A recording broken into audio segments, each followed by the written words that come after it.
Factoring the sums and differences of two perfect cubes.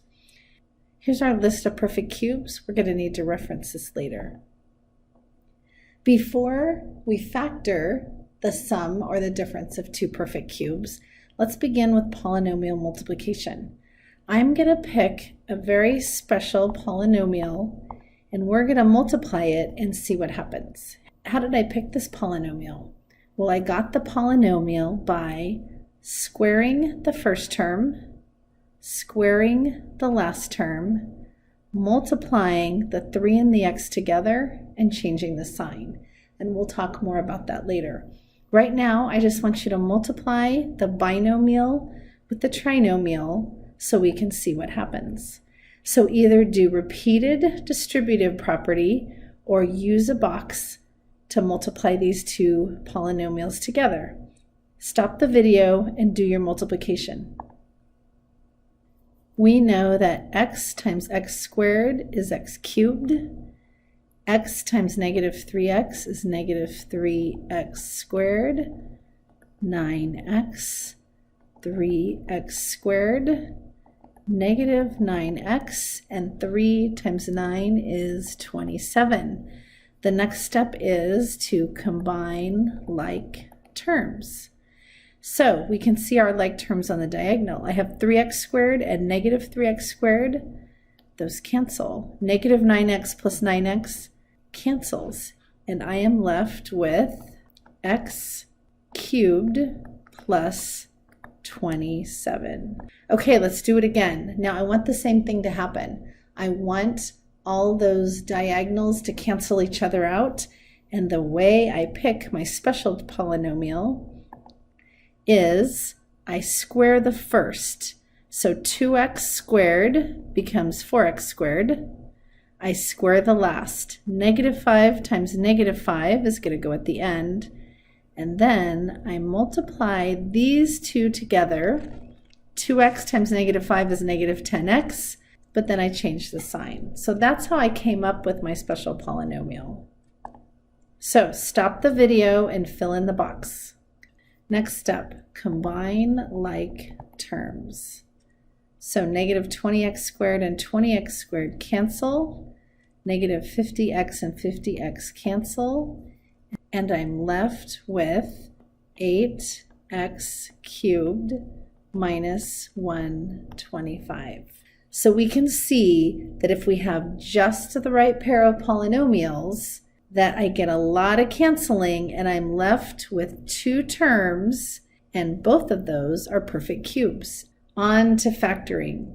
Now, I have the sum of two cubes.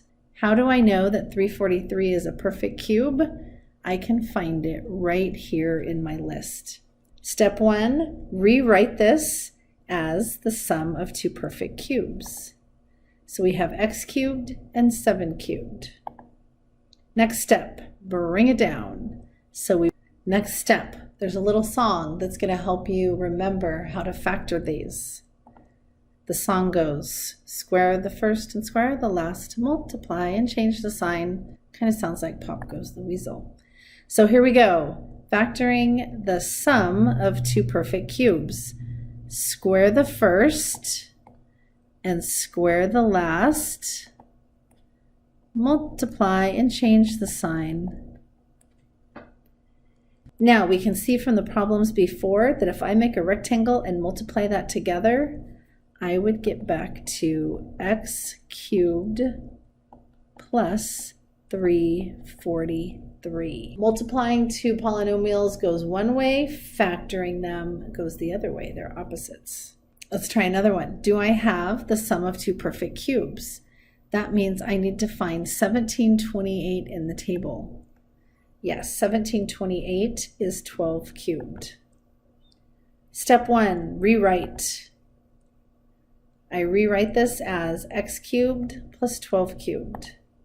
Next step, bring it down. What am I bringing down? I am bringing down x plus 12. Step 3, sing the song. Square the first and square the last, multiply and change the sign. Stop the video and fill this part in. Here we go. Square the first and square the last. Multiply and change the sign. And there we go. Okay, this one's a little harder. We need to find 64 in our table and 125 in our table. Step 1, rewrite. Step 2, bring it down. Step 3, sing the song and factor. Okay, pause the video, do this problem, and then start the video up again when you've done it. Step 1, rewrite. Step 2, bring it down. Step 3, sing the song and factor the polynomial. Square the first and square the last. Multiply and change the sign. Sorry, I don't have a very good singing voice. Okay, there we have it.